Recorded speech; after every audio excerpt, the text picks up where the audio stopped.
silent. Welcome to the space where knowledge meets the action. Welcome to the Empowerment Show, where we break down the barriers, helping you grow. Financial literacy, speaking truth to the power. Real conversation, changing lives by the hour. We inspire to change, here we challenge the status quo. Sharing tools for building wealth, watching your seeds grow. Empower you to take control of your future. No more living in the past. We're the authors of the suture. Get ready, get set, let the movement begin. Because empowerment starts now. Let the light in.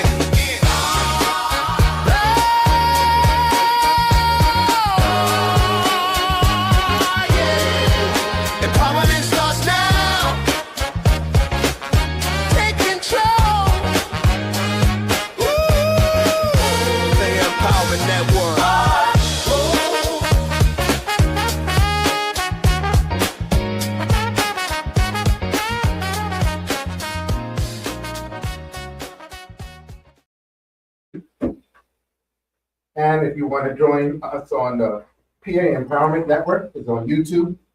It is currently live. So, and thanks to Mr. Kendall. Give it a round of applause. So, thank you. So again, this is the hot seat. We have other candidates who were invited, who had confirmed, who had communicated, but there, for some odd reason, that individuals are not present. But we're grateful for the individuals that are present. So a round of applause. As you know, it is not easy running for office, for any type of office. And so there's always a personal sacrifice. We want to definitely acknowledge that. So a couple of things before we go into the official meeting with the candidates. This is an opportunity to spread the word, which means, hey, we do have a caucus email address, which you can see. You'll get communications from us, mcdblack1619@gmail. Any correspondence will be through that. If you have any questions or comments, or when you get announcements, they'll be coming from that. I forgot to introduce myself. My name is Michael DeRose, for those who do not know me. I'm the chair of the Black Caucus, along with Shireen, she's the vice chair. Outside is Ivana Gutierrez, she's our secretary, and Connie Alexander, who will come in shortly. She's our treasurer. So on behalf of the caucus, we thank you all for showing up. We're always getting on the move, so we forget the what do you call the formalities. Yes, correct. Follow us on Facebook. We are there, Monroe County, PA, Democratic Black Caucus. Again, events are always shown on there and announcements. You can also follow us on Instagram, Monroe County Democratic Black Caucus. Again, events and announcements are always shown through there. We try to do as much social media just to connect not only for those who are present, but those who are just looking at the feeds. We do have dues. Black Caucus members, here we go. It's $30, and if you pay via Act Blue, it's $31.20, and associate members is $15 with a percentage when you go through Act Blue. Black Caucus members are those who look like me, to make it simple, and associate members are those who do not. Okay, there you go. So we need glasses and sheet. That's it, yeah. Little minor detail. And if you can pay online, and you can see on our website, for those on the Zoom audience, it is that as well. All dues are paid by June, but there will be a late fee going forward after June. A $10 late fee will be added regardless of membership status. So if you have not paid your dues as of yet, please reach out to myself, Shireen, Connie, when she's present, for Ivana, who works something out. Just let us know. T-shirts. We do have these are Black Caucus official T-shirts. We have them in black and white. As you see our model here. Yes. They're, and Tara, yeah, she has it. So we have, $25, but because it's pre-Juneteenth, we're having a fire sale. So it's $20 cash up front, and that'd be greatly appreciated, which helps the cause. So again, we have them in white and we have them in black. And those who pay their dues on time, they get Monroe County Democratic Black Caucus tickets. All right. Next meeting is June 5th. It will be a closed meeting. Closed meeting is just members, Black Caucus members only. There we have a particular subject matter that we're going to be addressed along with voting issues that we will talk only for as far as caucus members. So again, next event is June 5th. It's a closed event. Hello. Hi. Join. Feel free. Come Thank you. I was just poking my head in for a minute. I didn't mean to No, take it's over okay. the event. I'll come and sit down. I'm gonna sit down. It's okay. I actually, I was down the hallway. I just wanted to poke my head in. Hi, everyone. I'm a supporter. I'm a Democrat. Okay. Don't worry about it. Announcements are, the summer is off, so we'll take July and August off. And the next open meeting will be September 11th, the second Friday. Reason being, the first Friday in September is Labor Day. So keep that in mind. Again, if we have your contact information, you'll get an email blast. All right, but the summer is off. Summer recess, should I say. But we do have an upcoming event, which is Saturday, August 22nd, a summer barbecue. It will be an event. It will be a fundraiser. Price to be determined.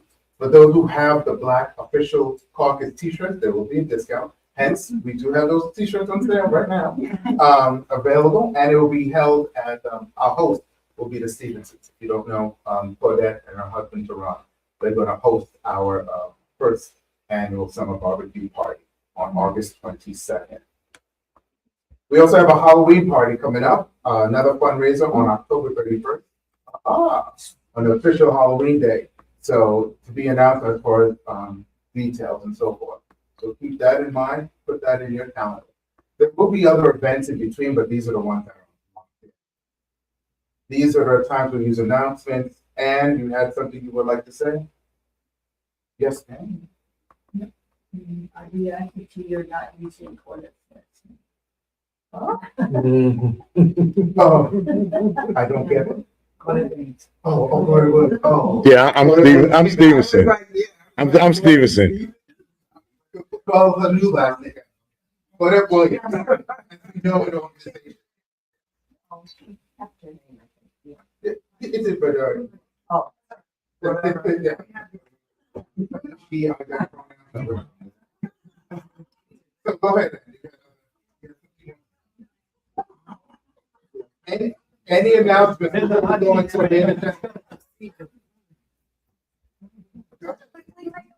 If anybody's interested, we have a group reading England Candy's latest book, Chain of Ideas. We're reading it slowly because you really need to study it. And if you'd like to join us, just see me later and I'll give you all the information.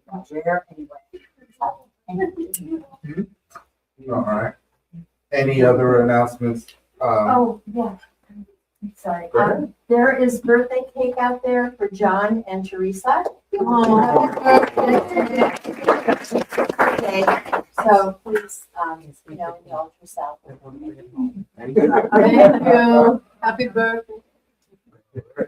There is something I need to talk about, but I usually do it at the end. You want me to do it now? Yeah, briefly. Okay, well, Tom, there's a lot of things, but I'll limit it to Tom. Tom is running a write-in campaign in the West End because we have no one on the ballot to run against Jack Rader. So we need people outside the polls to show people the card, how to write them in. There are gaps in our coverage. You don't have to live in the 176 to volunteer. Please, we need people, that's more people at Kulp and Howell North. They're the biggest polls. The polls where we have nobody. So please afterwards see me and I will write you in and explain it, okay? That's And just one more, did you say September 11th or September 12th? September 11th. Oh. All right. Jane has the hand raised. I just want to thank everyone who voted for me for Champion of Hope. Thank you so much. I really appreciated all of your support. Good job, Jane.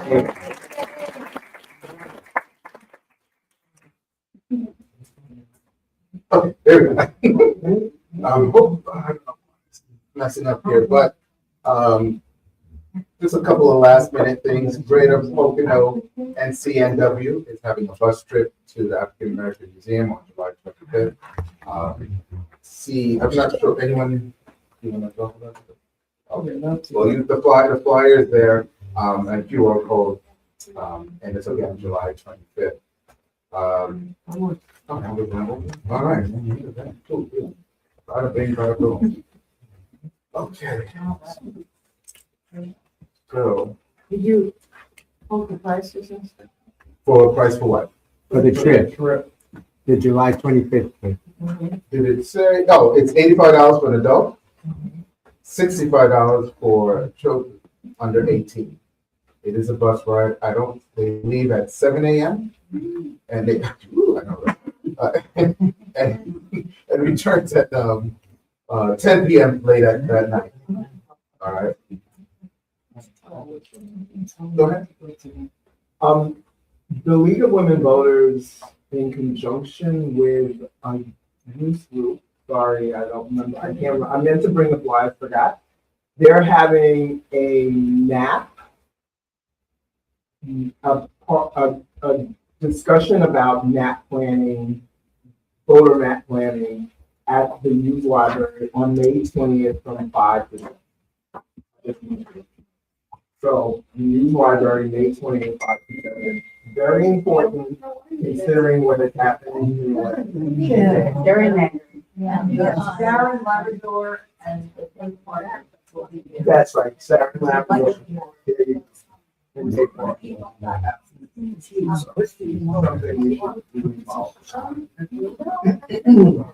So, 1 o'clock? What was the time on that? 5 to 7. At the youth library. May 20th. May 20th. Thank you. so I'm going to begin this event with this clip. I think it's appropriate for those who are sitting. You could take their own or just stand up if you want. But I think it's appropriate that we begin this clip with. 1965.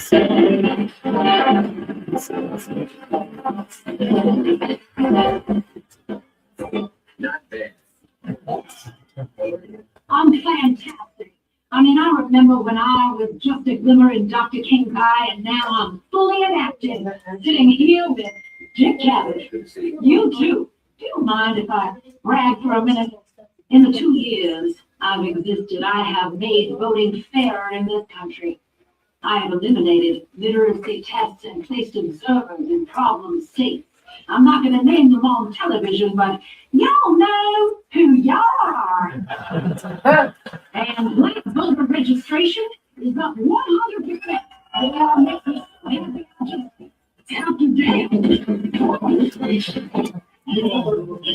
She's an icon. Put your hands together for the Voting Rights Act of 1965.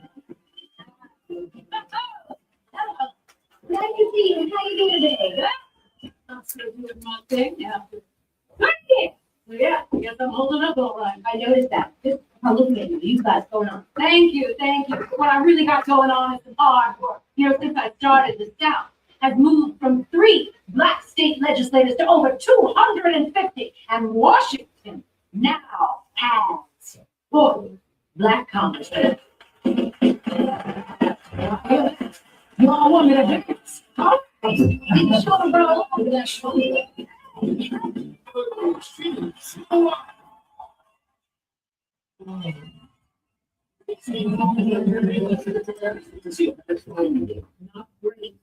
Been a nightmare since the Supreme Court gutted me. That might be a little bit unpleasant. Yeah. For almost 50 years, I kept problem states from discouraging black and minority voters.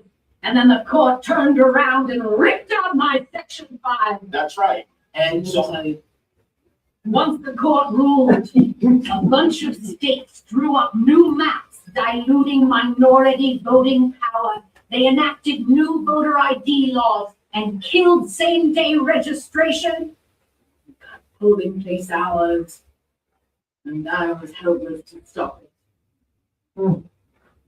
I'm sorry, I'm not more fun. I know I normally dance, but there's nothing in there. That is very, Ow. I didn't even know what to say, when the decision came out.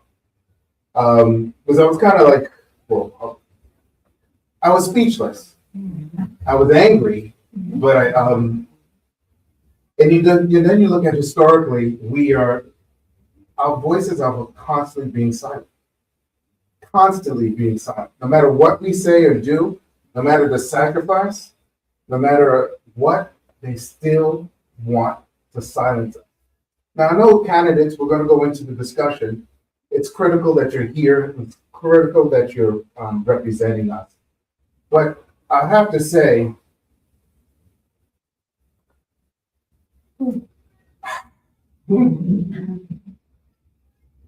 candidates come, they take our vote, they go to Harrisburg, they go to Washington. Sometimes we see them, sometimes we don't. I think we will definitely hold you accountable, but you can't be absent. Win or lose, you can't be absent.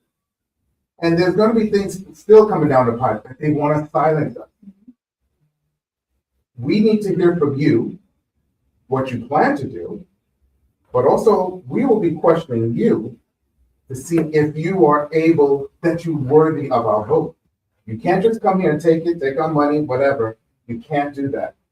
So the hot seat is particularly, you're going to answer some questions that members want to hear and ask, but also try to feel our pain, like really feel our pain. So begin with the hot seat. Oh, by the way, Maureen's on here, so let me introduce her. I want each of you to introduce yourselves, give a 2-minute speech, and then we'll go specifically for the office that you're representing or seeking. So the audience members know I'm going to ask this question to a state representative, different from a federal congressional person. So go with Tara, go ahead first. Okay, 2 minutes. Hi, my name is Tara Probst. I'm state rep in the 189th district, which is basically Eastern Monroe and Southern Pike County. I have seen all the wonderful changes that have happened in the Poconos because I'm a 5th generation East Stroudsburg girl. And, I went away for 20 years. I came back to a very diverse community, which I love. My son graduated from Stroudsburg High School, and it's so much different than when I grew up, but it's so much better. And when I am in Harrisburg, and even when I was the mayor of Stroudsburg, I was the mayor that put the Juneteenth flags out. I was the mayor that put the flags out for the Hispanic, for the Latin American flags during September. I was the mayor that did all of that when it was never done before. In Harrisburg, I belong to the Maternal Black Caucus. Here, I belong to the Black Caucus. I don't pretend to know all of the struggles, but I know that I learn each and every time of struggles that I didn't grow up with, right? And I am your voice, and I feel like I do everything I can to learn what's needed, to project what's needed. And what I've learned in Harrisburg, especially for Black and brown women, ridiculous, from the 73 cents to the dollar of women in pay to the struggles of even giving birth, and how the pain tolerance that Black women get sent home a hell of a lot quicker than white women in the hospital. I see the job market. I've watched affirmative action being taken away. I've watched women's right and the ability to their body be taken away. And just that, these are things that I'm trying to fight for, not only for me, but for my whole community. And I can tell you that I am a key player in my district, of getting Black and brown men and women running for school boards, because we have a diverse community and our school boards do not look like our student body. I'm a champion in this. I want to help in every way possible. I can't ever pretend to know what you've gone through, but I can learn and I can walk with you. And I think I've proven that since I've been the mayor of Stroudsburg. I hope to continue that as well. Is that too much? If I'm looking at a timer and I give a break, but if you hear, wrap it up. All right, that's my little button there. Again, State Representative Tara, and since we're just going with state, let me go with Maureen. Are you available, Maureen? Okay. Can you hear me? Can you hear us? Oh, Yes, can you hear me? yes. Thank you for joining us. Give your 2-minute elevator pitch to the audience. Okay, are we talking about what I've accomplished, or do you want me to address the challenges that Black and brown people are facing and the things that we have done in the 10 years that I've been in the House? I would It say, sounded like you wanted to start with that. everyone knows Maureen? Yeah, Introduction? well, Everyone's familiar with, okay. There's one person. Okay. You probably want to just say how long you've been and with history. And your history. Okay. Hi, everyone. I'm State Representative Maureen Madden. I represent the 115th Legislative District in Monroe County. I'm running for my 6th term. Hard to believe. I have been involved in a number of committees as I've been a state representative. I've been in education, I've been in agriculture, I've been in children and youth, I've been in human services. But as of 2023, I was appointed to the majority to Aging and Older Adult Services by Speaker Joanna Clinton, and I'm the majority chair. So while I still am involved in everything, my focus right now is seniors, right? It's taking care of our senior citizens. By the year 2030, 60-year-olds like me will outnumber 20-year-olds. And so our population is growing quicker than we can even keep up with. And we've had challenges since COVID. We've lost almost 30 nursing homes. We've had challenges since COVID. And if Connie Alexander comes this evening, she can tell you about the nurses and the folks that we've lost who take care of our elderly. Right now, my biggest job in Harrisburg is getting the direct care workers, the people who take care of our oldest, most vulnerable population of raised, right? Because they have to work 70 hours a week as direct care workers to make a living. So that's what we're fighting on for the budget. I serve on the Governor's Commission for Alzheimer's, Dementia, and Related Disorders, work that I'm very much involved in. We had a advocacy group this week come in, over 100 people, and if you follow me on Rep. Maureen Madden on Facebook, you can see all the good work that we've done. In addition to the work I do around seniors, I've been involved in over $175 billion investment in education in the 10 years that I've been in office. When we came to office, Tom Corbett had all but gutted education, special education, higher education, and I'm just going to go on. You can tell me when I'm done. And then That was easy. That's a cue. All right. Thank you. And there'll be plenty of time to interject your achievements as well as the challenges you as a representative have been facing in your terms in office. Sticking with the state, sir, introduce yourself. Thomas Cuser. I live in the West End. I'm going to be running as a write-in right now for the 176. I hope to be on the ballot in November.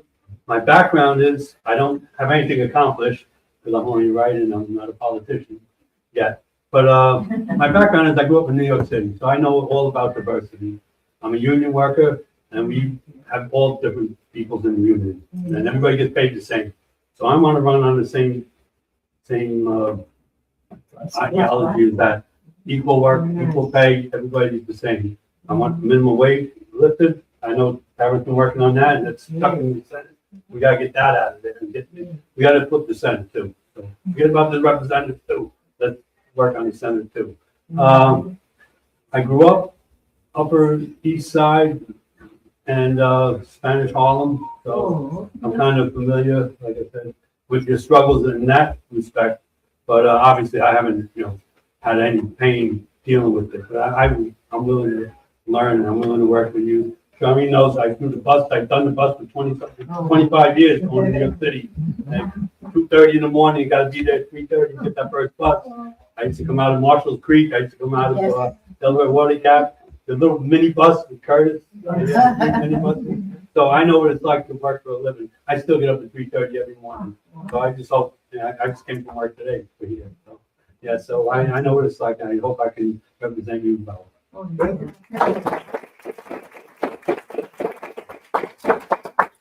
Alrighty, Paige, would you like to introduce yourself, please?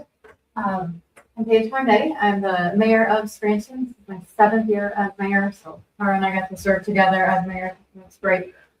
Before that, I was born in Oregon, raised there at the University of Oregon, and then in 2005, I moved to Washington, D.C. to save the world from President Bush, things tough then. And ended up on a campaign up in northeastern Pennsylvania for Chris Carney, who challenged Republican incumbent Don Sherwood in the 2006 cycle. So was getting my feet wet and what it was like to be in politics. Most importantly, I met my husband walking into his store, which he still owns. It's a market in Park Summit. He made me a sandwich. I'm hoping he made me one tonight. That will be waiting for me. So I ended up doing campaigns. I was on the presidential campaign in 2007 and 8. I was in Philly for the Obama campaign. I did the out-of-state volunteers. So we got 36,000 volunteers from Delaware, New York, New Jersey to come into the state. And it was just an unbelievable experience, that campaign. Well, a lot of volunteers came right. And it was so great. I didn't plan to go into the administration, but I got to be in the Obama administration. I worked in the Treasury Department there. Business school, worked in finance for a while. 2016, finally came back to live in Scranton permanently, marry my husband, have a family. Have 2 beautiful little girls. But was trying to figure out, am I going to stay in finance? What am I going to do? I started reading about the corruption that is unfortunately pretty endemic to our region, especially where we are. Got an appointment on the school board, started calling for reform, asked the attorney general here at the time to send somebody to help to figure out how do we root out some of this. I ended up working for the auditor general on G.D. Pasquale, who many of you all know, the state party chair now. Worked for him as auditor general and started looking at waste and fraud in the system and school boards and nursing homes, and trying to figure out how we can get through and make sure that the dollars that we're spending, the programs we have, are actually helping people. And not getting, fettered away to the folks that want to just have the system work for themselves. Then lo and behold, July 2019 comes and the mayor of Scranton is indicted for extortion. And I was quite pregnant with our first daughter. It was not a plan to run for mayor. There wasn't even a mayor's race that year. But same thing, it just was not going to raise our kids enough, so it was okay to bribe contractors, right? We're not going to do that. So I ran as an independent in that race and won in 19, won again in 2021, won again just last November in 2025, and also simultaneously a candidate for Congress, which some of the older, kind of folks like that, you can't do that, you can't do that. So we've always run on honesty. We're going to tell the people that are running for Congress September 2nd, 2 months later, I'm asking for your vote for mayor, and then a year from now, I'm going to ask for your vote for Congress. So we have led with that, and we've done a great job of completing something. Wait, I didn't get to tell you that all the time.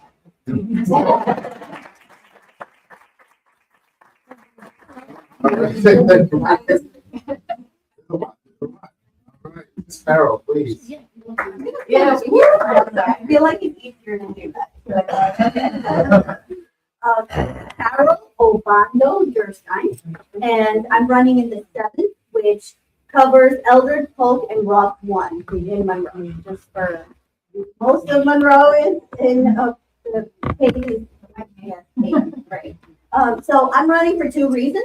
I'm running because I have had enough of watching working families struggle to make ends meet while politicians like Brian McKenzie vote to make their life worse. And I'm also running because I'm Latina, and what I'm seeing with Trump's militarized ICE is it feels like it's a crime to simply be Latino in America these days, and I wasn't going to sit on the sidelines and watch while my community is demonized. So thank you. Thank you. I came to this country, I'm an immigrant. Came to this country at 3 years old from Colombia because my parents had lived through a violent civil war and they sacrificed everything out of their American life. I grew up working class. Both of my parents were in unions. I was actually looking into what the percentages of Black and brown folks in the city that I grew up in North Jersey, and I found out that it's 97%. So I grew up in a very Black and brown, obviously 97% community. I came here 22 years ago to this district, to the Lehigh Valley in particular. And I started helping people get ahead. Because that is my love language. And so I started off helping young people prepare for jobs. I connected people to the services they needed, working for Senator Casey. You may have heard him name before. And I also helped seniors and low-income families and small businesses reduce their energy use, working at the local utility. Yeah. And I've been showing up for this district for a very long time, just in work capacity and also the volunteer work that I do to promote diversity, equity, and inclusion. And I have served on a Black maternal health committees, and I have done a lot of work around promoting more investments in and having a fair and equitable school funding formula. I've worked at a Head Start. I've oversaw. I've been showing up for people, and I am new to this. This was something that I was not looking. It was before, but it was the former Congresswoman Susan Wild who asked me to run last year. So I get what you're saying, sentiment, where it's coming from. Like, you don't want people to just show up and take and not contribute. So I can assure you that my whole life has been about service. And if I am given this opportunity, it's an amazing opportunity, I am never someone that will take it for granted. I'm going to keep showing up because that's my track record. So thank you so much, and you'll hear my reaction. I should tell you, Carol volunteered and was able to be on my podcast, which will be available next week on Spotify, Apple, YouTube, and of course I'll do an email blast. You'll get more if things are not covered or addressed tonight. You'll probably hear some of the sentiments or points that she's looking to push forward. I should let you know too, there are three other candidates running. 4, all invited. He showed up. That's it. Yeah, but, I'm getting at my time where my mouth is. yeah, Paige, Monroe is mostly yours, so you have challenge. No one else. Okay. You're full steam ahead. Full steam ahead. Okay, and then you still came. So, thanks. Yeah, okay. And yeah, so when Carol says that her election is May 19th, if you hear that, it's clear that you've got the election on May 19th. So coming up, everyone is coming up. Yeah. But it's coming up fast. It's hard to- So we're gonna go directly federal first. Some of the questions that were solicited by many members. And I started off with the clip of the voting rights, so this will hit home. Many voters are concerned about the attacks on democratic institutions and access to the ballot box. What would you do in Congress to protect voting rights and restore trust in elections? I'll go with you, Paige. Yeah, and what happened yesterday was not a great. They unfortunately the folks that want to take away our right to vote, especially that Black and brown people want to take away rights from folks that aren't white, let's face it, folks that aren't straight. This has been going on for a very, very long time. In the case of the VRA, there were I think it was 2012 and again in the 2018 or something again, and then yesterday was kind of that third piece that really, really gutted it. It is so difficult to stomach. It felt, I think it similar was the way that I felt when Dobbs came down a handful of years ago, and you weren't expecting these things in these moments, right? You check your phone in between meetings, you see how your kids are doing, everything okay, and then just gut punch, right? So I think we're also absorbing it, but it's more important than ever that we flip the House of Representatives and fight back. The legislative branch is a co-equal branch with the judiciary, with the executive, right? We have to have people in Congress who are willing to fight back. And we also have to flip the U.S. Senate. It is a harder road, but we have to do everything that we can. I know everyone in this room will, because there potentially would be new nominees to the Supreme Court in 2027 and 2028, and the table end. of this current presidency. And that's a very dangerous thing because ultimately Congress needs to do its part to try to do everything it can as a co-equal branch, but ultimately Voting Rights Act, some of these pieces, the Supreme Court needs to overturn this, right? The Supreme Court needs to overturn us. The Supreme Court needs to overturn the VRA ruling from yesterday and others. So we have to work so hard in Congress to do everything we can there. And we also, it really matters the type of groundwork that you guys do here in Monroe County in meetings like this and organizing what we're going to continue to do. Because without people in Congress who actually understand what is at stake here, it's literally our democracy and what we all stand for. This could continue to default. And that's the plan. You were looking to that, Carol?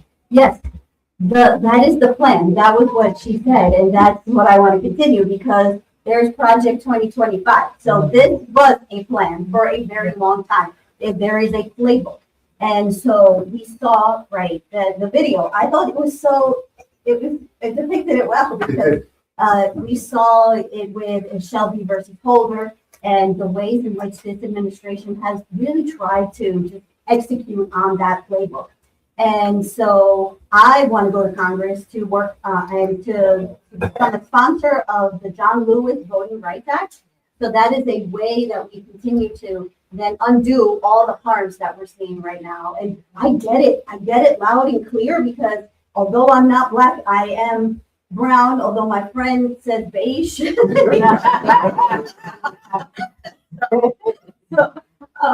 But nonetheless, so I understand the chipping away of the 14th Amendment. For example, for birthright citizenship, that is another thing that is under attack right now. For immigrants, they're trying to take away that if you come as an immigrant and you have a child, that child, according to the Constitution, is a citizen because they were born here. But there's also another part of that playbook that's trying to take away that birthright citizenship. So I'm very concerned about that playbook. That's why we have to write another playbook. We got to start on a Project 2026, which is our response. And we have a lot to undo, but I have always been a proponent of diversity, equity, and inclusion. I'm not afraid of that phrase. I've done the work, and that's what we need. We need people that are going to go to Congress and be ready to fight for these things. Just like this. I'm gonna follow up with another federal question before I go state. You said something, I was reading an article that with the militarization of ICE, they said they was going with the auspice of the criminals. Well, they did that thing supposedly. But there's an increase, not only there's an increase in Black and brown communities. Because I don't know if you remember back in the day, New York City Mayor Giuliani, was it stop and frisk? Yeah. And the only people they were actually stopping and frisk with people of color. Right. So we're seeing that now, such an increase. You get to Congress, what can you do? It seems to be there's no guardrails. So, start with you, Carol. What would you be able to do or push forward? Congress has the power of the purse. So the House of Representatives has the power of the purse. They don't have to fund this chaos. So first and foremost, it's not funding the chaos. It's also making sure that we provide some, reining in and some guardrails around this administration's militarized ICE. They are masked right now, so they need to become unmasked, take masks off, get better training, because right now they're not, and they're just wreaking havoc in Black and brown and immigrant communities.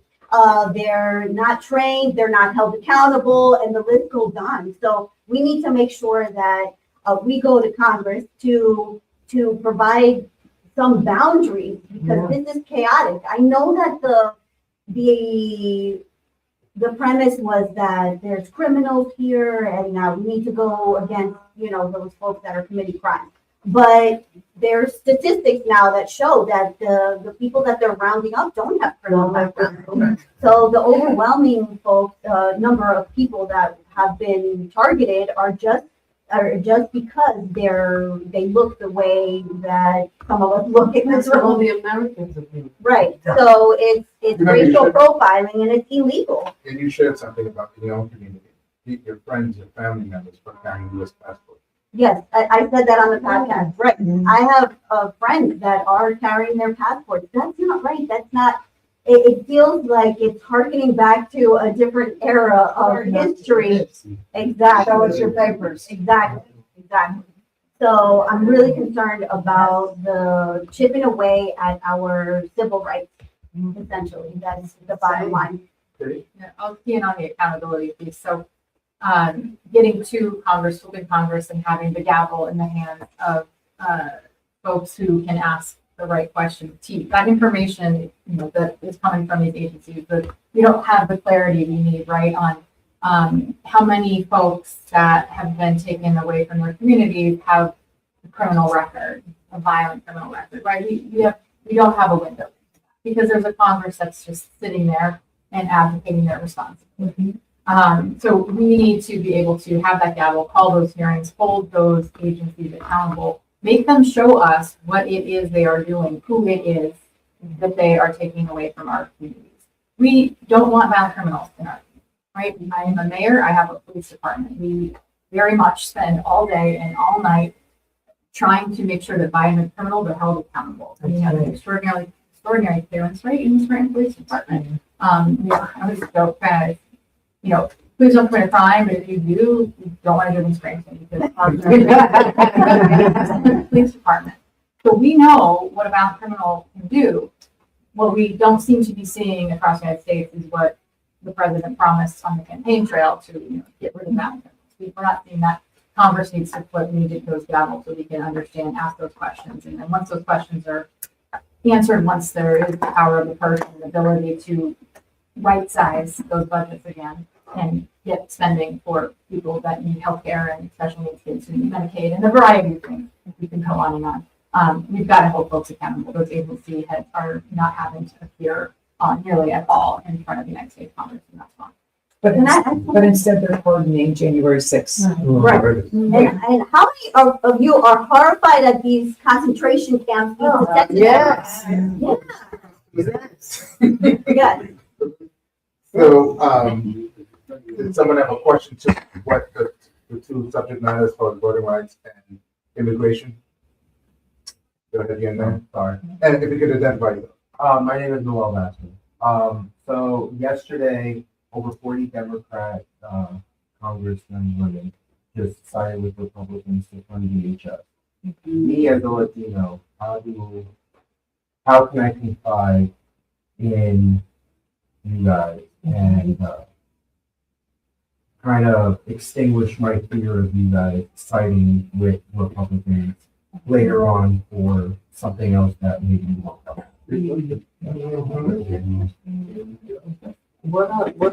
I say look at my record and where I've always sided with and the work that I've done leading nonprofit organizations and where I stuck my neck out. So I also worked for Senator Casey and then I worked as an electric utility helping people reduce their energy bill. So I've been always on the side of folks that want to hand up, and that's what you have to go by. I realize that because I don't have a voting record, but judge me by what I've done and the name and reputation that I have in my community as well. That's another thing. Because not everybody that's running in the 7th has ties to the district. That's another thing that you can point to. I have friends that can vouch for me that know that me from the 2 decades that I lived in the district. I'm a mayor. I don't have a voting record per se. I run the city in a nonpartisan way. It's really being the executive seat is very different than the legislative.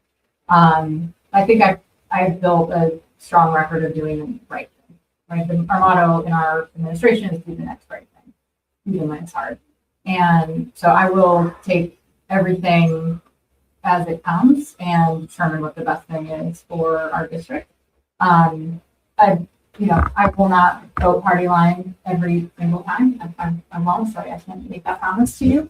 But I can promise that I will look at everything for what the people of Northeastern Pennsylvania need, and based on my personal values, our values, that people need to be in the that. And that I think. And that's a fair question, only because they get to Harrisburg, they get to Washington, and the leadership, they become part of the market. And the market says you gotta do this. And then it takes, I'm glad you said you're not gonna, you said something along the lines that you can't promise. Because things change. The information that we get as far as the community, but then when you get to Washington, there's new information and that you may have to change on the fly because of added information. But I guess what we dislike, what we've been seeing the trend, Democrats and Republicans, they're just loyal only to the leadership. And I guess that's just, if you do this, then you get this position. And that's very frustrating because this goes to the state now in regards to the fact that the cost of living is high. Donald Trump and all his minions don't know the price of gas, milk, bread, nothing. Absolutely nothing. And that's like they go to Washington and they just forget about it. So, Tara and Maureen, what have you been able to do in your terms in Harrisburg to help with the cost of living in your respective communities? Okay, so first of all, I'd rather be fired. I would rather never get elected again than roll over to anybody. You can ask my Democratic caucus that. I stand up, I fight against the machine. I know you have Paige against the machine. I fight against PennDOT, I'm fighting against the DEP. I don't care. Fire me. I tell the truth. If you don't like it, don't vote for me. I really don't care. What I've done, because more importantly, I've lived it, and I always give my 30-second background here. I was raised by a single mom, never met my dad, 3 older brothers, an aunt and a grandmother. I moved 11 times in 16 years, all in the borough of East Stroudsburg, because my mom required us to have sidewalks to walk to school to get to our practices. My grandmother had a 7th grade education. My mom had an 11th.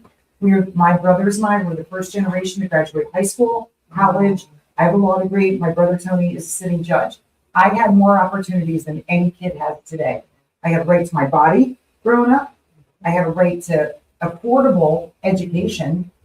It flip-flopped in the last 25, 30 years because the Republicans have had the House and the Senate in Pennsylvania the Senate since 35 years, and they had it for over 2 decades. So what did?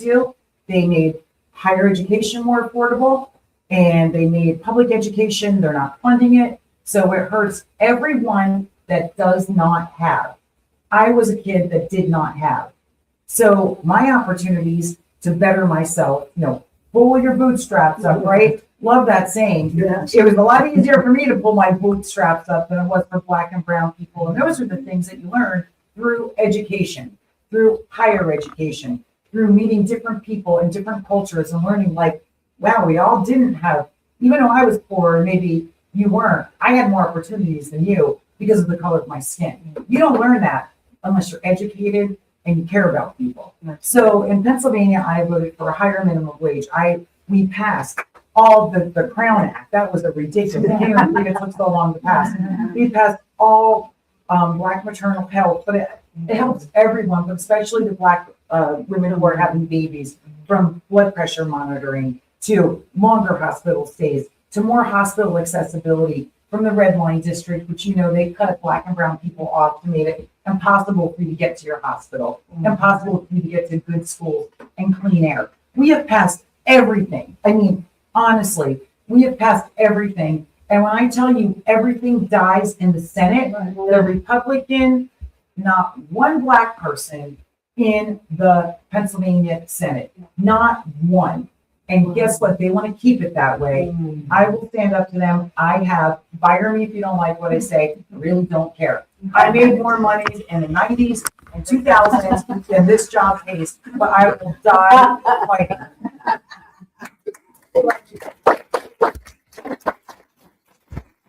But it does go to show that it's strategic as far as silencing our votes, because they don't want the change that we're demanding, because the process is it died in some other chamber. I just want to say one more quick 30 seconds. I never practiced law a day in my life. I went back in my late 20s. I have my law degree. My last paper was called Same Time, Different Crime. And it was about federal and state, you know, if someone is doing drugs, first time non-violent offender, you're in jail on that sentencing guideline on the federal level for whatever that federal guideline said. Federal judge were leaving the bench because they have 18 and 19-year-olds doing 8 to 10 years for something as simple as marijuana. And what really bothers me is that when I did all my research, the percentage of Black and brown people going to jail for the same exact crime than white males made me like, it's in my, I learned this in the late 90s. I mean, it's never too late to learn. So we are fed this thing growing up like, oh, everything's equal and everyone gets the same. Yeah, I learned about the Terry stops. I learned all this criminal law and I thought, this is bullshit. That's right. You know, excuse my French. So that has a lot to do. Okay, I'm done. I'm done. Maureen. It's good. What was it called? The question is, what have we done in the house Yes. to make life easier for people? And I'm- Chair, I just want to clarify something that you said. Did you mean there are no Republican people of color in the Senate? Yes. We do have 3 members of, yeah, okay. But we do have 3 members of color who are Democrats. I didn't hear you say Republican, that's why. No, just Republicans. Yeah, there are none. One Republican of color in the House. Well, yeah, we had one in the House, but he's gone. He was replaced by a Democrat. So very much like Tara's story, except different. I grew up with a single father and grandma. My mother was unable to take care of me. She was mentally ill. She witnessed her father get murdered at 15 years old, beat to death with a pool stick. So she was not right. She had my sister who was 5 years older than me, and then by the time I was born, before I was a year old, she just said to my dad, I cannot do this. And so luckily my dad stepped up. My grandma moved back from, retirement with the rich Maddens in Florida and came back to New Jersey to West Orange. And she raised me. It was my sister, my father, and my dad. And just like Tara, I didn't realize we were poor when we were growing up, right? I didn't think I was poor. I grew up in Irvington and West Orange, New Jersey, and I was born in New York. And I was a poor white person, and I lived on a very mixed block, right? There were Italians and Blacks and Polish people, and all the women sat on the porch, and I had the whole block watching me. If I ever got off the block, they were yelling at me, right? We're going to go tell your grandmother. So I grew up, I was raised by a community. My school watched me walk across the street until I got to the corner where my grandmother was. So I didn't know that I was poor. But I understood the civil rights movement because my father was very much involved in Essex County Democratic politics, right? So I was sitting in rooms like this at 5 and 6 years old, and I had an uncle who was a career Marine, and he couldn't believe that people that he served with had such respect on the base, but then people of color, when you got off the base, they couldn't even eat together, right? They had to go sit under a tree or find a. So I grew up understanding what civil rights was about. And I grew up understanding that Dr. King was a historical figure who, just gave his life for civil rights. So I've always grown up with an understanding of politics, and I am a politician because that is what my father instilled in me. He didn't get to do it because he was raising 2 little girls, but he made sure that I knew everything that I needed to know to do what my job that I'm doing right now. And as Tara said, we have raised the minimum wage. We have invested $175 billion in education in the last 10 years. We have funded historically Black colleges in a way that we never have. When I came into the House, we did not have enough Black colleagues, so I got to be in the Pennsylvania Legislative Black Caucus. Let me tell you, one of the proudest days of my life was when they said, Maureen, we don't need you anymore. Legislative Black Caucus, but you can still work with us, right? And Jordan Harris came in with a determination to do the clean slate bill, to give people of color who we know are punished at, twice the rate, if not 5 times the rate of white people, to give them a chance, right? We have now invested money in small businesses for historically underserved people of color, Black and brown people, right? The minimum wage, we have made more money. We have the working families tax credit, which says that you can declare up to 10% of what you declare federally on your state taxes. If you're a young person going to college, you can now write off your state interest, your interest in the state as well as the federal government. We have tried our darndest to expand voting access, right? We have, did I say the child? No, we have a working family tax credit and we have a child tax credit, which aligns with the federal government. In my 10 years, we have worked really hard to set up all of these bills so that since 2022, is that when you came in, Tara? January 2023. 2023, so 2022. So since we got the majority in 2023, our humble one vote majority, we have passed more legislation, and we honestly have taught Republicans how to legislate. When we were in the minority, only 4% of our bills ever made it to out of committee or to the floor for a vote. We're getting about 40% of their votes out of committee on the floor for a vote. You know what that means? It means we have more bipartisan legislation. It means I passed a bill 2 weeks ago, 199 to 0. It means I pass bills on a bipartisan way. If I get a bill on party lines, I don't consider that a win. Well, it's nice to see you, Michael DeRose. I got to interrupt just quickly. I'm sorry. I'm good. Which is good, and you addressed the question. Candidate Paige is going to leave shortly, but because of the questions that we still hold list, healthcare, to international affairs, etc. I want to touch on that, but any audience member has a burning question that needs to be addressed on a federal level. And if it could collaborate with the state yet, but maybe on a federal level. We can ask Paige and then Carol as well. I haven't forgotten you, sir. Go ahead. Go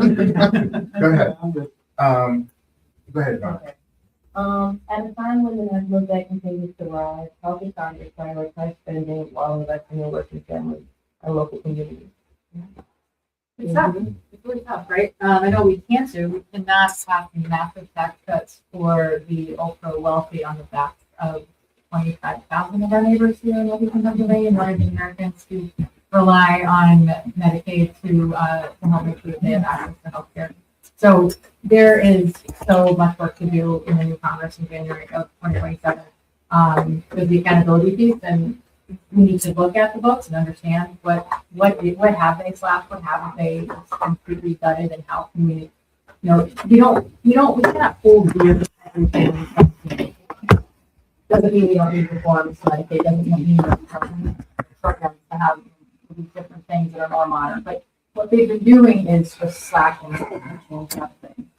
And doing it, on the backs of us, filed I read the other day, the calculation that said Rob up in here and more challenging. They gave themselves $6 million.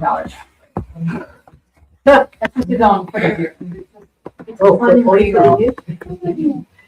unreal what the priorities are of these folks, but they do not care about us. So we have to make sure that we are funding access to healthcare, public education, making sure that we are funding FEMA and disaster response. That's a big thing for me as a mayor. A huge storm in 2023. We are still waiting for a federal program that we were supposed to get the funding for last year to buy out 17 families who have properties they cannot live in. They're living with their families. They're paying, rent somewhere.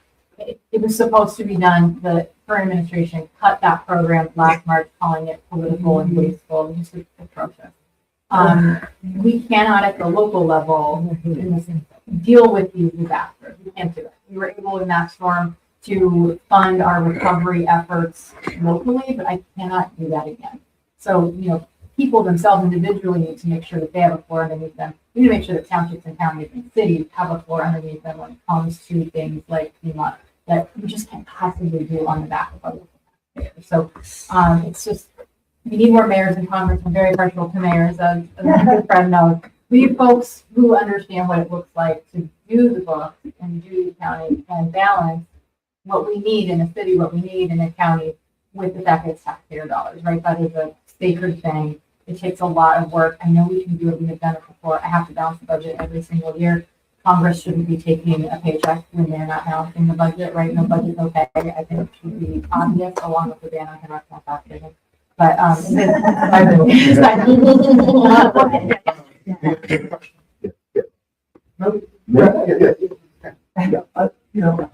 we need a couple of black people because it is a black thing.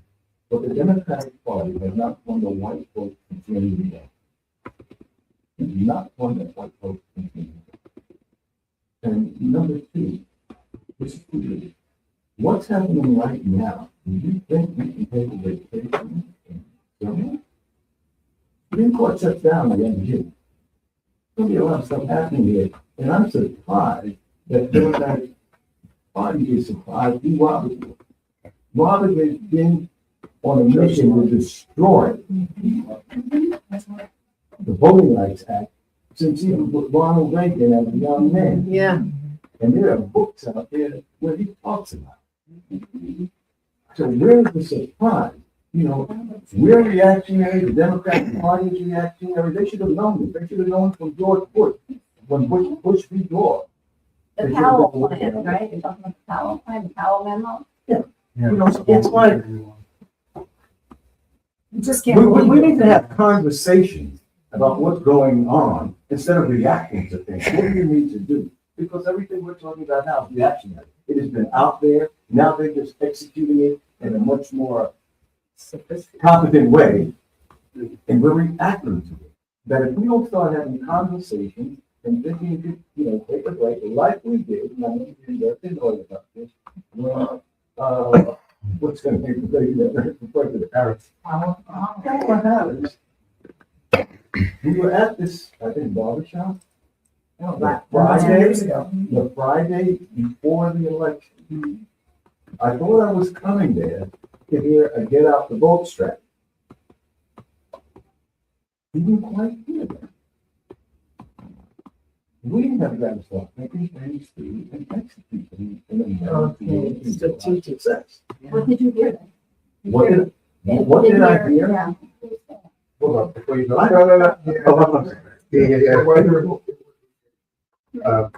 Oh, I wanted to know, we're all worried about everything. So, what commitment of right now that you would now vote with the Democrats? Oh, Yeah. That I would not vote with the Democrats on? I'm not sure. I would not still be the mayor of Scranton if I told you all exactly which one. I can't do that. I'm not going to sit here and just say that I'll vote this way all of the time. So I don't know what will be ahead on the election. I'll say that I don't think that the Democratic Party in the Democratic House in 2027 should focus on impeaching the president. I think that it didn't work the first time, and we have far too much to do to spend our time doing that. Doesn't mean that we don't need accountability for folks, be them the president or a cabinet member or any other agency official or any member of Congress who have done something wrong. We absolutely need to investigate that. But I don't think that focusing all of the Congress's attention and the national attention on the impeachment process, for example, that doesn't help with our healthcare back. That doesn't lower grocery prices. Doesn't get us out of wars of choice. You have to really focus on getting a foundation back under folks and growing our economy. So that might be it. Everything. No, the only when she was leaving, but you could, all those questions or points, put in the back of your mind, and then we'll go with you, and then the gentleman will have not had an opportunity to say his case. Young lady in the back. Hi, my name is Kate. So almost along the lines of what the gentleman was talking about.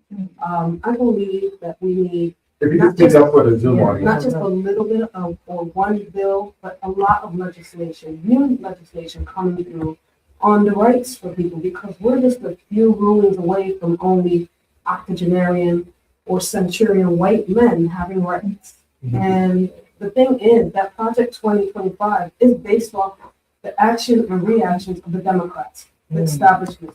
They already know how they're gonna act. Patterns. They know what they're gonna do. We've been fighting for these rights for so long.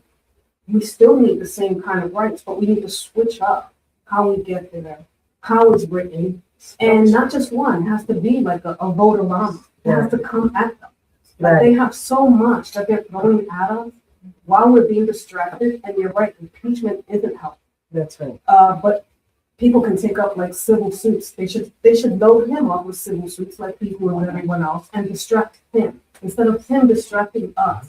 While people are writing legislation and bills that are solid and can't just be taken apart.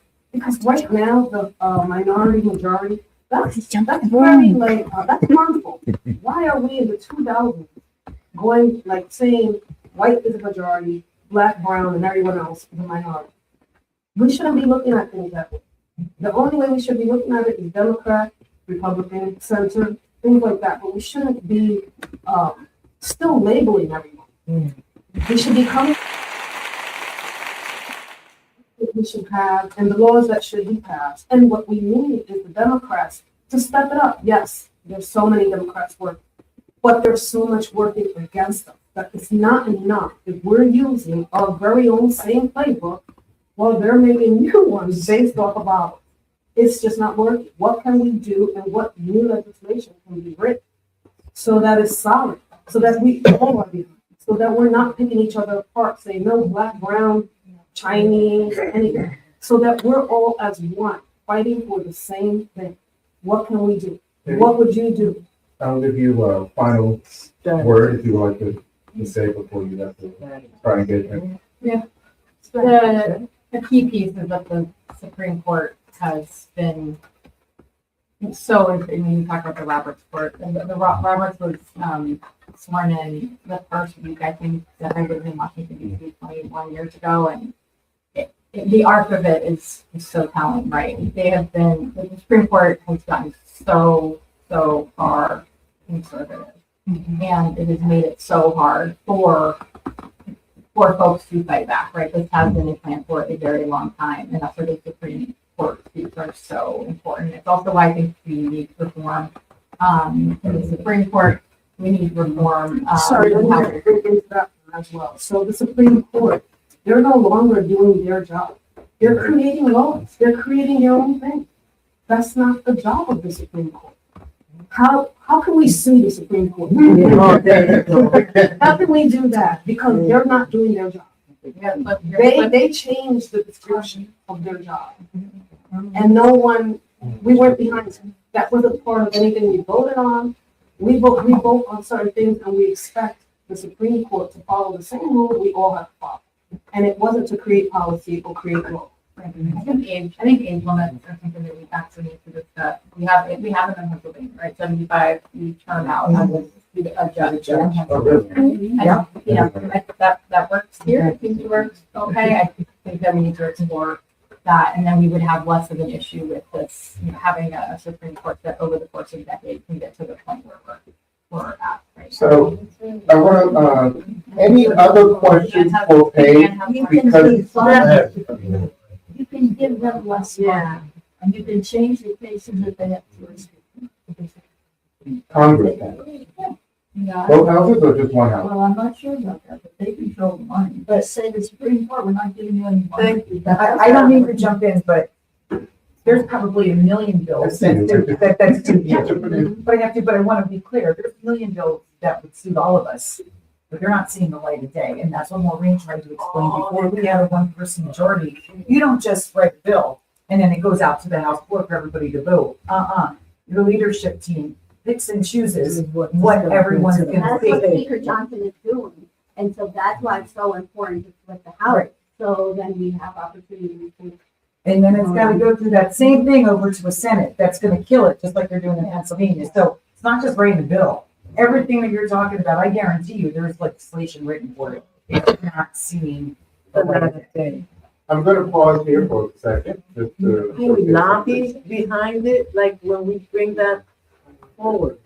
If we were to focus and organize some people to lobby those specific bills or those specific ideas. Doesn't matter.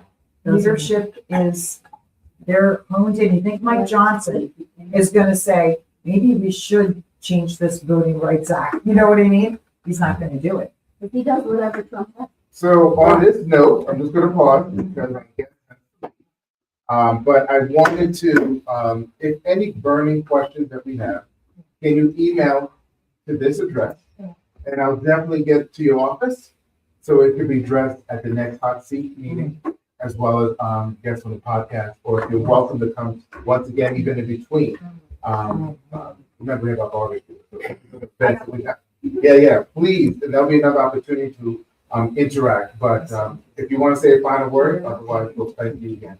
No, I forget, I have got to get home to my kids to help with them in bed. This is part of the balance of this is, I've gone for dinner almost every night. So I appreciate you guys.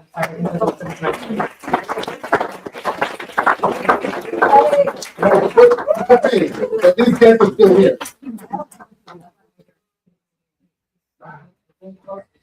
Yes, if you don't mind. Lois and I got out of here. I can't. My girl. You may take it. We're pretty sure on our,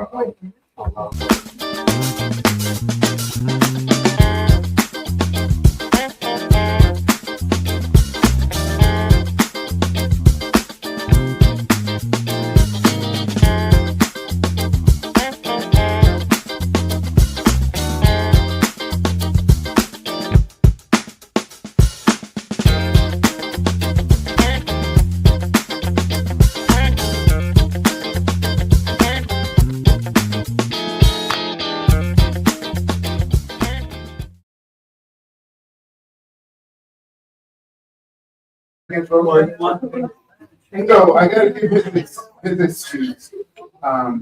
Reason why he could not be here. Brian? He says indicating that it's his wife's birthday. And he knows the election will kick in, so that was a personal matter why he could not make it, here. Solid excuse. Hey, I'm just saying. Yeah. We didn't get to hear from you, if you're not in office, but you're able to advocate what for 1 second? What do you plan on hoping to do? I hope to, well, I know there's a problem going on with the elders in the watershed. I hope to alleviate that. It's the, I always get this wrong, the Aquachico watershed. So I want to try to get some kind of legislation. I know, again, that's the Tara's working on those too. Everything I'm going to say, Tara's been working on. I can't, but the only thing is, I could be that second in her building. You said you only have one person ahead, so I could be a cushion. Let's have two people, two Democrats ahead to help push this along. I do like, again, minimum wage. I want that raised, but I'm all for. I know that we're talking about the data centers. Let's go that route. But I know that's supposed to be prevailing wage. As a union worker, that's great for me. But what I would like to see is not only that, let's invest in the community. Let's have a prevailing wage, but because that always doesn't always go union. So let's make it.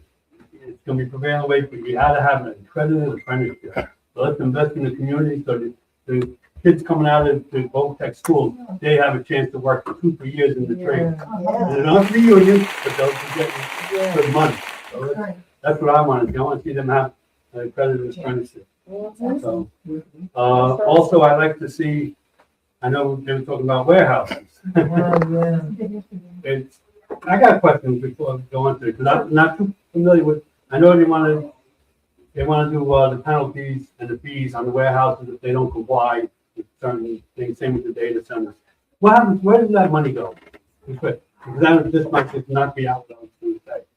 Well, that's a really good question, because once these places are built, it's destruction. No, so the actual fees and the penalties. But yeah, it would go to the state, like, so if it's a DEP, if they're, violating, the DEP can fine them. It would go into the department, it would go to. What do they do with it? Oh, well, listen, I'm actually in front of the environmental hearing board about the DEP because I bucked the system and my bills don't see the light of day to my own caucus because I'm going after the DEP because they're not doing good enough. And I'm going after PennDOT, who is our governor's best friend is Mike Carroll, who runs PennDOT. So they don't like me here. They say, okay, we find you $5,000. DEP has that money. What do they do with it? Good question, I don't know. Yeah. Is there a way then, let me ask you this, is there a way, being that we write the laws or whatever, you write the laws, I'm not there yet, but we can say, well, that money now goes to affordable housing. We can Again, it's not going to that. Well, can- Maureen wants to chime If I could interject, the money for all of that would go into the general fund and it would be used for public education, for Medicaid and healthcare, infrastructure, roads, bridges, and state agencies. It goes all back into the general fund and it gets used for all of the things that we invest from the general fund. That's where it goes from. So is it possible to get the train? Sorry, train Michael Rose? Yes, I did. That was on my mind too. Is that like just complete? It's never gonna happen.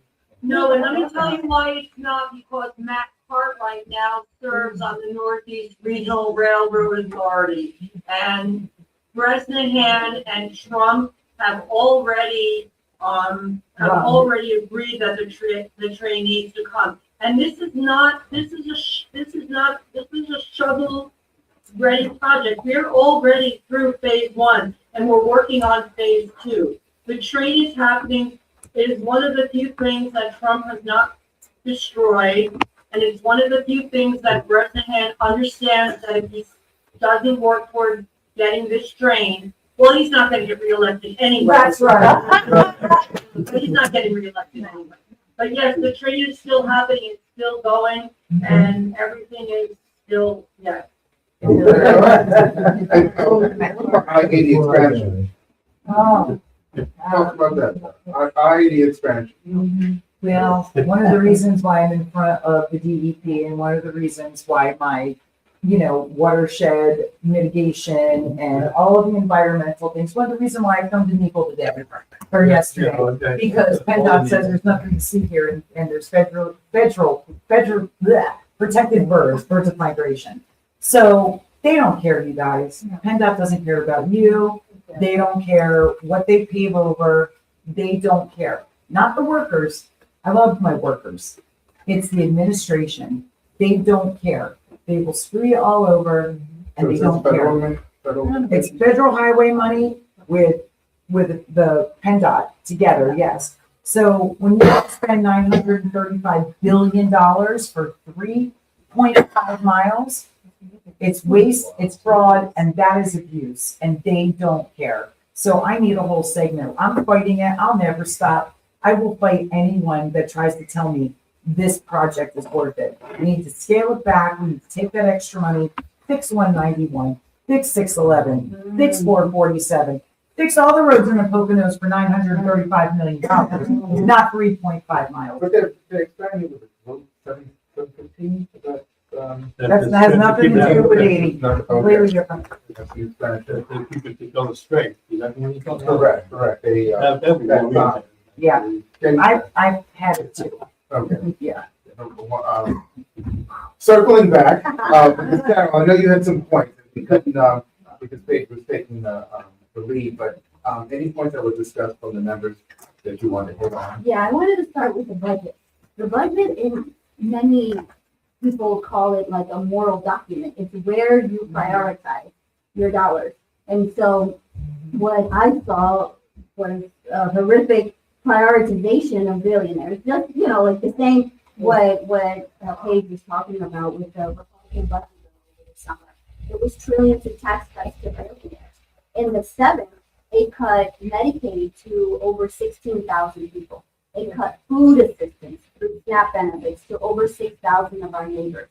So when someone else was talking about what do we do? Well, we have to invest in people and the most vulnerable. Those are safety net programs. food assistance is like the most basic, especially for children and the elderly. So, people that can't work, we can't require a senior at the assisted living, to be able to work, and you can't require a child, but poverty is poison for a child's brain. I learned that a long time ago as a child advocate, reading the Children's Coalition and thinking about. So those are the ways in which I want to go to Congress and prioritize people. Because if we have money for trillions in tax cuts to billionaires, then we have the money to be able to provide food assistance and the very basics that we need to survive. And And one other thing too, where state and federal could work together. So the big beautiful bill, which, Instead of calling it the Republican budget bill, because I refuse to say beautiful. in 2027, that bill cuts higher education, your guaranteed student loan to $100,000. So kids like you, kids like me, kids are upper middle class. They want to be a doctor or a lawyer or an architect or whatever.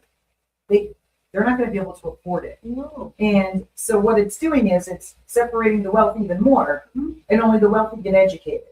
And understand that that's part of Project 2025. So you wouldn't have had your education, I wouldn't have mine, you wouldn't have had yours. That's not going to be available. Congress needs to get back and reverse that for higher education to be guaranteed for those that want it. That's how I went to college. I had 3 jobs in high school to save up for college because my parents couldn't pay for it. And then I had Pell Grants, and I pieced it all together to try to figure out how we could. Our loans were 1.2%, and the state paid for 75% of your education. So we have the PA promise from Jordan Harris. He is our appropriations director.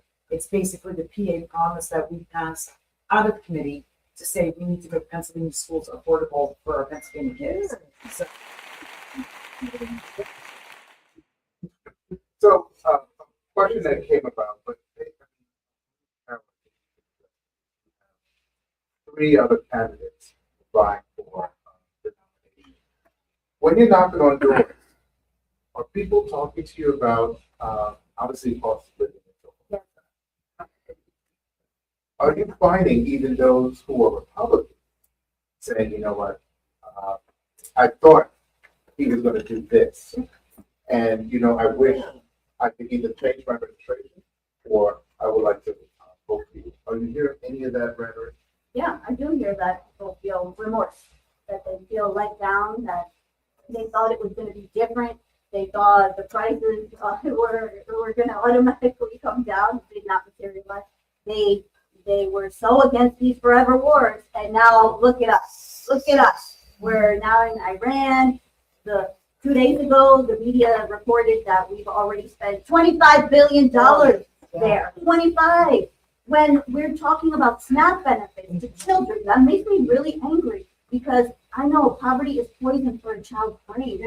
And this administration and the enablers, frankly, because it's Brian McKenzie enabled, they're not focused on us. They're focused on these billionaire donors that are heavily funding these campaigns. So, and then you're talking about military expansion as far as global theater. What are they doing now or when they return? What are we doing for our veterans? We're not doing anything for our children.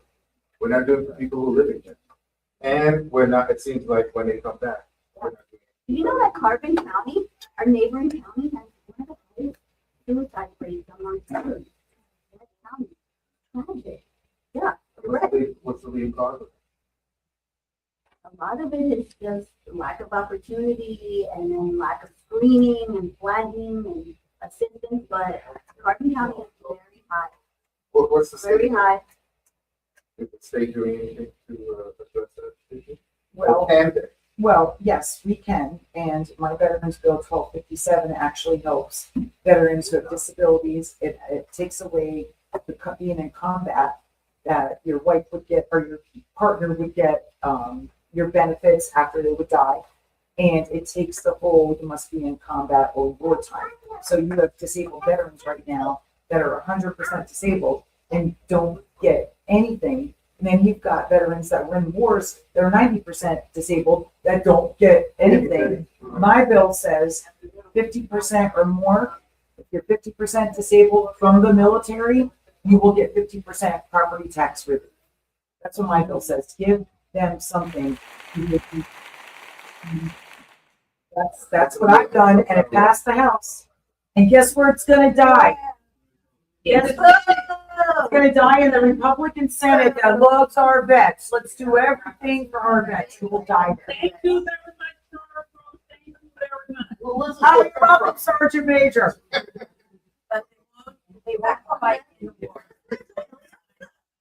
Yeah, Claudette Williams, she's probably behind someone's phone.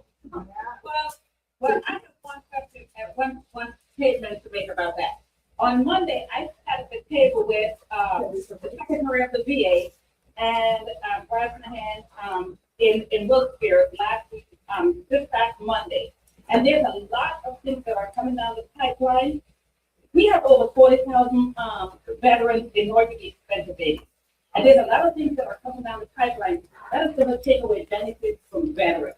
If we don't get a cut of it and we have Democratic leadership for not speaking about it, they are going to be, the veterans are not going to know about it because having that secretary of the VA here in Monroe County, in Northeast Pennsylvania, and they're talking about what they're doing for veterans. It's showing that they're doing so much because the Democratic leadership is not doing that piece of it, and we need to wake up when it comes to that. 40,000 veterans in Northeast Pennsylvania. So you think about 40,000 plus their family members.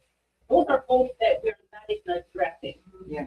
But so I just want to say, but there's a lot that are coming down the pipeline that veterans are going to be doing. So, State Representative Sarko, we appreciate what you're doing in every little bit. Thank you. There you go. Did you want to add something to that? Or you did? I like that. What am I sitting here for? So, let me just say, in the budget this year, Josh Shapiro has appropriated $100 million to address all of the cuts of the federal government, right? So over 100,000 people in Pennsylvania have either seen reduced or have eliminated their food assistance, their SNAP. We are seeing people are calling my office every day that they can no longer afford CHIP. CHIP has doubled. I had a woman come in who was paying $256 for 2 kids. Now it's $526 for 2 kids. He said I make $1,000 every 2 weeks. That's more than half of my paycheck. I will tell you that regardless of what's going on in Washington, D.C., you all can feel reasonably comforted in knowing that your governor is on the attack all the time. I heard someone saying we're being reactive. We have a governor who is proactive. We have $100 million, right? We have one of the best, strongest chairmen of veteran services in Jared Sullivan, right? He really pushed Jared's bill. He really wants to see it going. And Jared will work across the Senate to make sure that that bill has every chance of getting passed. And if it is going to pass, it's going to pass tariffs with the budget, right? It's going to be part of the budget deal. So I'm hope springs eternal by June, but we have other things that we do for veterans, right? I was part of the $25 million agriculture bill at my freshman year, where we invested in farming programs for veterans, and actually places like Kulp Organics has a home, and they have a veterans farming program, and the veterans who are farming at Kulp Organics have a home to live within, and we've done that every year. So many veterans suffer from PTSD, and they prefer to be outside, correct? So we're looking for opportunities where in environmental or it's farming, whatever veterans want to do to bring those programs to them. We have emergency benefits for veterans. They can get $1,600 emergency money and up to $5,000 in emergency grants for veterans. I mean, we have amazing education educational programs for veterans. If you go to East Stroudsburg University or North Hampton Community College, and it's like that all around the state, there are veterans offices within these schools that work directly with veterans. We have, in fear of the Affordable Care Act going away, we have passed legislation in the House of Representatives that we will never, that we will always, always honor the Affordable Care Act in the state of Pennsylvania. We already put those protections into place. Of course, again, I don't have to say it, Tara said it 100 times, where do all the road bills go to die? But we are working, we are being proactive, we are not being reactionary. We just need the Senate. Any other questions? I have a whole list, but from the audience wise, before to any of our guests. I just have one quick one for Darryl. I really appreciated what you said about putting guardrails on ice. Is there another step? Could we get rid of ice? Could that happen? Could that just go Can they away? be defunded? Well, I want to ensure that we are getting people that come into the country and that, you know, like Paige said, I am a mother and I worry about criminals. So I want that part to still be active and enforcing the order. And so that's, I want to focus on that and not targeting around again. Obama, he deported more than Trump. Yeah. But they were criminals, and they did it in. And they followed the law. They They followed the law, and they all had due process. And they were accountable. And if someone kills an American right now, there's no, I don't think, any justice right now. Renee Good and Alex Preddy and all the other people that have died in these detention centers. This all started out, like they said, going after MS-13, and then what? And then it was like, oh, we're going to Home Depot. I don't remember any gangbangers in Home Depot offering to mow my lawn. Yes, I'd like to ask this to Carol, and I'm sorry that Paige is speaking as well, but how do you suppose you would proceed to expose the Epstein files and give survivors their just due in regard to feeling that they've been hurt? Yeah. So I always say that the best disinfectant is sunlight, and that's what we need. We need to have a Congress that is able to have hearings and expose all these horrific crimes. Really? And frankly, the president is named quite often in the so, but because we don't have control of the House, a lot of the stuff that Tara was mentioning, it's blocked. But once we have control of the House, and there's an opportunity there to have hearings and to fully vet and to have this be very public for all the country to see. And that was the second part of my question, if I may. But I would definitely be in support of that. Like, I would work to expose that. But my concern is you get it exposed, but I want to make sure that everyone has access to it, that they're able to open up a site and actually read what has happened and demand that our elected officials hold those elected officials or whomever accountable so that survivors can have their just due. I really would hope that would happen. I want to work on that because when I led the Children's Coalition, part of the mission was also, it was investing in early childhood education. It was fighting for a fair and equitable school funding formula. And it was also about more investments in the intervention and prevention of child abuse. And so I have, over the years, talked to countless survivors. And my heart breaks knowing that folks have survived such atrocities. And I want to go and be able to work on exposing these folks, because I'm tired of these Epstein class people that think that they can get away with anything. That's not right. This is not the way that America should be. We should hold everybody accountable for the crimes, including and up to the president, all the way on down. The gentleman in the full blue hat. Also to Carol, presuming the prevailing wisdom that Democrats will take the House, you think Hakeem Jeffries is the guy that make all this happen?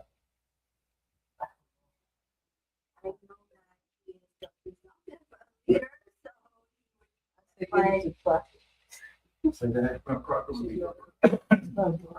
I know. I know it's a fair question, but all of what we're talking about is presuming we don't have a Mike Johnson scenario. If the we flip the house, then it wouldn't be Mike Johnson. It would No, be no, Democrat. but I'm saying- But I mean, that he probably will be the leader. Right, sorry, that's. He would be the leader. Which- But I mean, I don't know for sure. I don't know if people would come out of the woodworks and challenge that. I can't really, but it seems like it would be. Last comment for the process. This goes back to the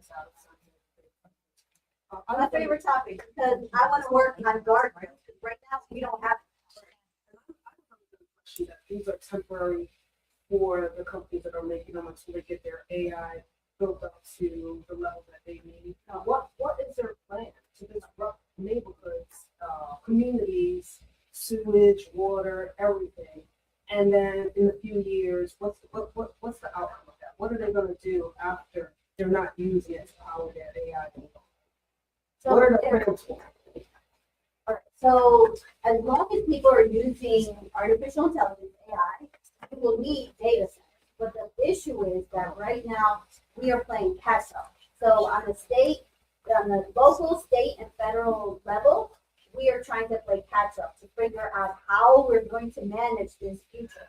And we don't have any guardrails right now.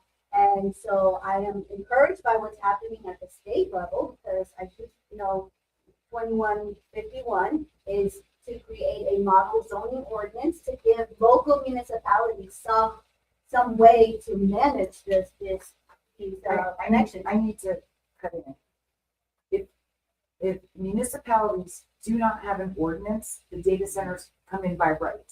It's what's happening. They're catching municipalities with their pants down because there's no ordinance, just like they did for the short-term rentals. So this is what is going on. So you must have an ordinance to allow them, but you can make it very restrictive. But the problem is because they came in fast and furious, many municipalities don't have these ordinances. And the other problem is you got to follow the money. So Amazon owns them, Bill Gates owns, like that's who owns the data centers. They're all, Phillips LLC. Look at the parent company. It's Amazon. We're getting all of our data. They're doing everything. It's a money grab, and we don't need a gazillion of them. They're doing it in Pennsylvania because it's a hot new place to make money, because we're not ready for it. So, I think data centers, I don't know enough about them, but I can tell you right now, there's not one municipality in the 189th district that's going to be able to handle the water. It's going to be able to, where are you going to go where you don't have neighbors? Smithfield Township is right by Lake Valhalla, a whole community. It will destroy them. I urge every one of you to watch Texas and Virginia documentaries on these data centers. The noise levels 24/7 are making people sick. They're losing their homes. Their animals are dying, and I'm not kidding. Forget about the bad water, and forget about the lights, and forget about the in your face 24/7. It's a money grab. Yes, unions go in, they build, wonderful. I want my brothers and sisters in the unions to make money, but damn it, it needs to be built in a right spot, in the right time, and it's not in my district. Once it's built, Energy and once clear, it's built, and I do they want. all leave. And there's not that many jobs to run. So I just want to reassure you that I want to go to Congress to work on guardrails, because there are a lot of ways in which, the local level has the responsibility, the state has a responsibility, but at the federal level, we also need to create some guardrails. And I want to make sure that, again, they don't shift costs to all of us and small businesses, that they don't impact us in other negative ways in terms of power outages, water outages, noise disturbances. There's a lot of ways that we're talking about the design, and some folks are like, closed loop systems. But there's also PFAS that they put in these closed loop systems, because it's like antifreeze. And what are the discharge reports? And how do we require them to have third-party verification? We should not take the word of these data centers. They're all not gonna redacted. get there. They They're not never gonna get themselves. They They're never- never some engineer. The NDAs that they have, all redacted, all trade secrets. You think I'm gonna trust They need to something that's prove. 900 pages that's redacted? Tell them about I have a, hold on, before we go, I have people in the Zoom audience that would like to make a comment. Okay, so in regards to the data center, what they're doing in the township, they're making it mandatory that we have to pass a resolution to have the data center in the borough or the township. It's mandatory. Now, we had it in the borough of Mount Pocono. So my question was, where are we putting it? And we were told, well, we don't need to answer those questions right now. We just need to pass the resolution. And when the time comes, then they will let us know where it's at. So our voting, voting no. But that's what it is. It is mandatory. They make it mandatory that we do pass that resolution in the township on the You borough. wanna do it before they get a conditional use. And if they go in and Yeah. file that permit, it doesn't matter what you do and how you restrict it, they have that option to put it there. So you got a watchdog at the state, I'm gonna be watchdog at the federal level. That's what we need. We need to understand how these systems work and who they fail when they don't. And someone's standing up for us, because we don't want them railroading local communities and just coming in and destroying beautiful, our district is gorgeous, and we don't want, the local input has to be there every step of the way. Mar-a-Lago will never have a data center Yeah. there, never. Just so you know. Maureen has a comment she would like to add. Right. So I'm right in the middle of the data centers. In my 5 terms, I have maintained an A environmental rating. And I always tell folks, I don't vote against unions or the environment unless they pit me against each other.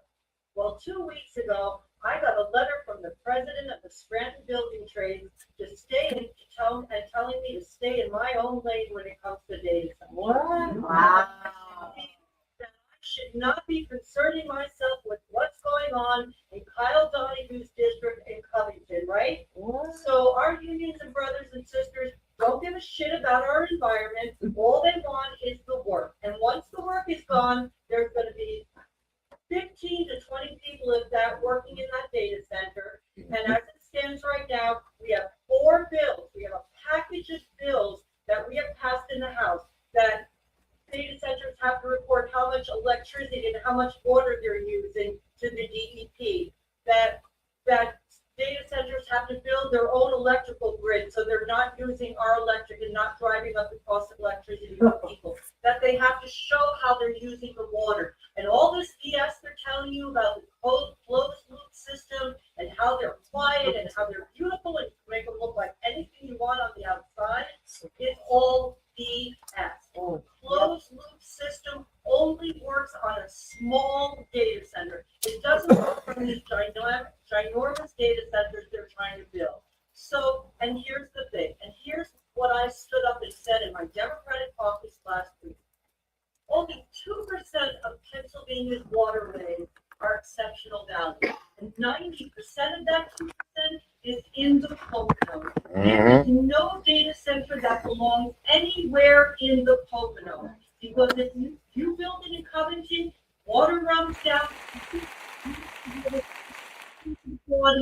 It's going to pollute Allentown's water, it's going to pollute our water, it's going to pollute New Jersey's water. I am a hard no on any data center legislation until we pass these bills. Now, here's the problem. We have a governor who's got billions and billions of dollars of commitments and takes millions and millions of dollars from data center people. The governor is dirty on this. And don't even believe him when he tells you he's got an environmental package, right? Last year, we passed a budget in December, so we would pass it in the same year, and we acquiesced on Reggie. I will not acquiesce on anything to do with the environment in this budget. I'm a hard no. Go ahead, Maureen. There you go. There you go. Couple things on the data centers. Butler, PA has an underground data center called Iron Mountain. And Penn State University did a study on it, and they said they use probably about 30% less electricity and to cool it, being that it's underground. That's it's geothermal. So when they said our area obviously doesn't have the resources for that, it has to go west into the middle of the state and let them deal with where they have the abandoned coal mines and let them reuse those coal mines for the underground data centers. Well, that's history of that. They don't know. So these are, I think we've heard a lot of issues about healthcare, we've heard about education, we've heard about the Voting Rights Act, we've heard of a couple of topics here. The reason why these are the concerns that we have.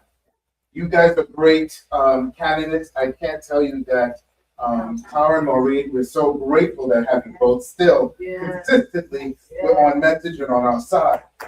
And the reason why, and you two are trying to get on the, well, succeed. And if succeed, you guys are on the right track. I find it ironic that the plan of 2025 start for our voting silence us, because all the issues that we just named, they know, even the current administration, that's why they're trying to do everything to shake up the midterm elections.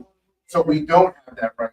Nelly. So we don't have as much input, put it that way, to change the lever. Because if Carol, Paige, they get in a federal, I mean, there's major oversight, guardrails have been restored, and then he'll be handcuffed. So we hope.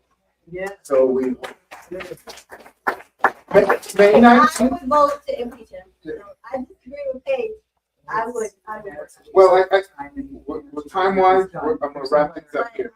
I'm being transparent. I can chew gum and walk at the same time. And I could impeach him and also work on other legislation that. This is not gonna be a cost amendment. It's not gonna happen in the next 2 years. True.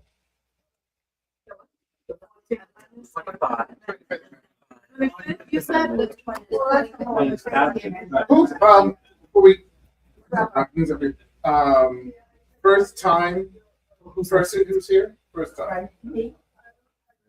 Who brought you? Me? Louisa? Anyone else here for the first time? You paid your. I want to. Oh, okay. And this show is. But you were not sponsored. Welcome to the Empire One Show. When knowledge meets action, yeah. We break down barriers to financial literacy. Speak truth to power, real conversations. Oh, voices that inspire change, challenging the status quo. Tools for building wealth, taking control. Your future starts right now. This is the